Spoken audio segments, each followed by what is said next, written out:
இப்போது இந்த புத்தகத்துக்கு ஒரு ஐடென்டிட்டி இருக்குது. அதாவது ஒரு அடையாளம் இருக்குது. இந்த புக்கோட பேர் என்ன? இத படிக்கிறதன் மூலமா என்ன புரிஞ்சுக்க முடியும்? இது யார் எழுதுனா? இல்ல இத படிச்சவங்க என்னலாம் சொல்லியிருக்காங்கன்ற ஒரு விஷயத்த இந்த அட்டையில இதுக்கான அடையாளமா குடுத்துருப்பாங்க. அதே மாரி நம்ம பயன்படுத்தக்கூடிய பொருட்கள்லயும் இந்த பொருளுடைய பயன்பாடு என்ன? இதுக்குள்ள என்னென்ன விஷயங்கள் இருக்கு? அப்படின்ற ஒரு தெளிவான விளக்கம் குடுத்துருப்பாங்க. அது மாதிரி நமக்கு ஒரு அடையாளம் இருக்கு. நம்ம பேர் வச்சிருப்போம். நம்ம எந்த ஊர், நம்ம என்ன எப்படி இருப்போம் அப்படின்றதெல்லாம் வெளியில இருக்கிற அடையாளங்கள். நம்ம மேனிஃபெஸ்டேஷன் வரும்போது, கான்ஷியஸ் நம்மள பத்தின ஒரு அடையாளத்த வச்சிருக்கும். இன்னைக்கு நீங்க என்ன மனநிலையில இருக்கீங்க? எந்த வயசுல இருக்கீங்க? என்ன விதமான புரிதல்கள் உங்க வாழ்க்கையில இருக்குது? ஒவ்வொரு விஷயத்த பத்தியும் உங்களுடைய கண்ணோட்டம் என்ன? அப்படின்றது தான் இன்னைக்கு நமக்குள்ள இருக்கிற கான்ஷியஸ் ஐடென்டிட்டின்னு சொல்லலாம். அதாவது கான்ஷியஸ் நம்ம மேல உருவாக்கி வச்சிருக்க அடையாளம்னு சொல்லலாம். மேனிஃபெஸ்டேஷனுக்குள்ள வரும்போது, இந்த அடையாளத்த நம்ம மாத்த தான் நம்ம ஒரு புது மனுஷனா மாறுவோம். நம்ம எதிர்பார்க்கிற விஷயங்கள வாழ்க்கைக்குள்ள கொண்டு வர முடியும். இப்போ இன்னைக்கு நான் அப்படின்றது எனக்கான சொத்துக்கள், எனக்கான பணம் சார்ந்த விஷயங்கள், எனக்கான உறவுகள் அப்படின்றது நான் இன்னைக்கு கேரி பண்ற என்னுடைய அடையாளத்த பொறுத்தது. ஒவ்வொரு விஷயத்தின் மேலேயும் என்னோட புரிதல் என்ன இருக்குது, நான் எப்படி அத பார்க்குறேன்ற அந்த அடையாளத்த பொறுத்தது தான் இன்னைக்கு நான் வாழ்ற வாழ்க்கை. மேனிஃபெஸ்டேஷன்றது நான் ஒரு தேவையை நோக்கி எதிர்பார்த்து போகிறேன். அந்த தேவை நடக்கணுன்றதுக்காக சில பயிற்சிகள் பண்ணுறேன். அப்போது என்னுடைய இந்த அடையாளம் மாறணும். நான் பார்க்குற விதம், நான் அதை புரிஞ்சுக்கிற விதம், அதை எதிர்பார்த்திருக்கிற எனக்குள்ள இருக்கிற பாசிட்டிவ் ஆர் நெகட்டிவ் திங்ஸ் இது எல்லாமே ஷிஃப்ட் ஆகணும். அப்போ மேனிஃபெஸ்டேஷன்றதே நம்மளுடைய பழைய அடையாளத்திலிருந்து புது அடையாளத்துக்கு மாறுறது தான்.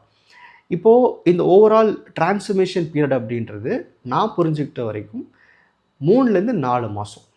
தொடர்ந்து பயிற்சி செய்கிற யாராக இருந்தாலும் ஒரு 3லேருந்து 4 மாதத்தில் உங்களுடைய பழைய அடையாளத்தை மாற்றிக்கிட்டு நீங்கள் என்ன எதிர்பார்க்குறீங்களோ அதுக்கு தகுதியான ஒரு அடையாளத்தை உருவாக்க முடியும்.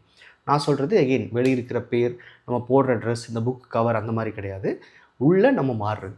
ஸோ அந்த initial 3 to 4 months of period இருக்கு இல்லையா, இந்த நேரத்தில் நம்ம கான்ஷியஸ்க்கு பொதுவாக இந்த அடையாளத்தை மாற்றிக்க விருப்பமே இருக்காது. ஏன்னா இப்போ இருக்கிற கரண்ட் ஐடென்டிட்டி அப்படின்றது வெறும் ஒரு 2-3 மாதங்கள் உருவானது கிடையாது. நம்ம பிறந்ததுலேருந்து நம்ம என்ன புரிஞ்சுக்கிட்டோம், யார் கூட இருக்கோம், என்ன சொசைட்டிக்குள்ளே இருக்கோம், எந்த மாதிரியான நண்பர்கள் நம்மளை சுற்றி இருக்கிறாங்க, நம்ம என்ன படிச்சிருக்கோம் அப்படின்றது எல்லாமே இருக்குது. அதாவது அனுபவ அறிவிலிருந்து கல்வி அறிவு வரைக்கும் நம்மளுடைய ஒரு அடையாளத்தை உருவாக்கி வச்சுருக்கு. இதில் தான் நீங்கள் வந்து பயம், சந்தோஷம், கோவம், துக்கம்னு எல்லா எமோஷன்ஸையும் அண்ட் நெகட்டிவ், பாசிட்டிவான எல்லா விஷயங்களையும் வச்சுருப்பீங்க. இதனுடைய அடிப்படையில் தான் வாழ்க்கை இருக்குது. அப்போ இந்த ஐடென்டிட்டியை மாற்றிக்கிறதுக்கு கான்ஷியஸ் அவ்வளோ சீக்கிரம் ஏற்றுக்காது. ஸோ இந்த ப்ராசஸ் ஆரம்பித்து ஒரு 3 மாதத்தில் இல்லை 4 மாதத்துக்குள்ளே உங்கள் கான்ஷியஸ்க்கு என்னென்னா இந்த ஷிஃப்டிங் நடக்கக்கூடாது, இந்த புது ஐடென்டிட்டிக்கு வரக்கூடாது. அப்போ என்ன பண்ணணும், திரும்ப திரும்ப இங்கே வர்றதுக்கான வாய்ப்புகளை ஏற்படுத்தும். அதாவது நம்ம சொல்கிற டீடாக்ஸ் இல்லை நம்ம சொல்கிற பயிற்சிகளை செய்கிறதுக்கான நேரம் கிடைக்காம போகிறது, சூழல் அமையாமல் போகிறது. இந்த பயிற்சிகள் செய்யும்போது இந்த புது மனுஷனாக நீங்கள் மாற முயற்சிக்கும் போது உங்களுக்கு ஏற்படக்கூடிய கஷ்டங்கள், இல்லை அது இருக்கிற அந்த ஒரு போரிங் ரொட்டீன் இதெல்லாமே என்ன பண்ணுன்னா திரும்ப திரும்ப பழைய நிலைக்கே வந்துடலாம், பழைய அடையாளத்துக்கே போயிடலாம்னு நிர்வகிச்சுட்டே இருக்கும். இந்த 3லேருந்து 4 மாதம் உங்கள் கான்ஷியஸ் சொல்கிறத நீங்கள் நம்பவே கூடாது. ஏன்னா நான் எப்போவுமே சொல்கிற மாதிரி நம்ம கான்ஷியஸ்க்கு வாழ்க்கையை மாற்றிக்க விருப்பம் இல்லை. அதாவது தற்காலிக நிகழ்வுகளை மாற்றிக்கிறதுக்கோ இப்போ இருக்கிற நிலையை மாற்றிக்கிறதுக்கோ விருப்பம் கிடையாது. சில பேர் பார்த்திங்கன்னா பயங்கர கஷ்டத்தில் இருப்பாங்க, பிரச்சனைகளுக்குள்ள இருப்பாங்க. ஆனால் ஏதோ ஒரு வகையில் அதை மாற்றிக்கிறதுக்கான சிந்தனை இல்லை செயல்பாடு இல்லாமல் இருப்பாங்க. காரணம் நம்ம என்ன சொல்லுவோம், கம்ஃபர்ட் ஜோன்னு சொல்லுவோம் இல்லையா. அப்போது அந்த கம்ஃபர்ட் ஜோனை உடைக்கிற கான்ஷியஸ் விருப்பம் இல்லை. ஸோ இந்த ஃபஸ்ட்டு 3 to 4 monthsக்குள்ளே நீங்கள் உங்களுடைய தேவைகள் என்ன, அதாவது இந்த புது இடத்துக்கு போகிறதுக்கான தேவைகள் என்ன, அதுக்கான பயிற்சிகள், அதை சார்ந்த சிந்தனைகள், அதை சார்ந்த ஆக்ஷனுக்குள்ளே மட்டும் பயணிக்கிறது ரொம்ப ரொம்ப அவசியம்.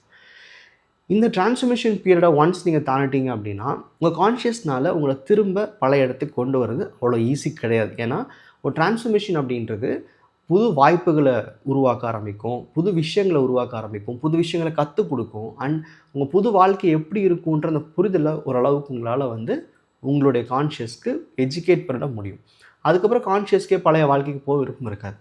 இந்த இடத்துல இந்த ஓவரால் அண்டர்ஸ்டாண்டிங் என்ன வேணும்னா, அந்த முதல் 3லேருந்து 4 மாதங்கள் நீங்கள் எந்த ஒரு மேனிஃபெஸ்டேஷன் பயிற்சியில் இருந்தாலும் சரி, எப்பாவது அதை செய்ய வேண்டான்னு தோணுது, இல்லை அந்த புது ரொட்டீனை நீங்கள் ஃபாலோ பண்ண வேண்டான்னு தோணுதுன்னா பிளைண்டாக உங்கள் கான்ஷியஸை ட்ரஸ்ட் பண்ணாதீங்க.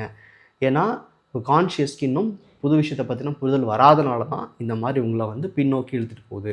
அதனால் இப்போ இருக்கிற உங்களுடைய தற்காலிக அடையாளத்திலேருந்து புது அடையாளத்துக்கு மாறணும்னா இந்த பீரியடில் உங்கள் சிந்தனைகள் செயல்பாடுகள் முழுக்க முழுக்க நீங்கள் என்ன பிளான் பண்ணியிருக்கீங்களோ, என்ன பிளான் பண்ணி இதை ஸ்டார்ட் பண்ணீங்களோ அது நடந்து முடிக்கிற வரைக்கும் உங்களுடைய எந்த ஒரு செயல்பாடுகளையும் கான்ஷியஸ் சொல்லுதுன்னு மாற்றாதீங்க.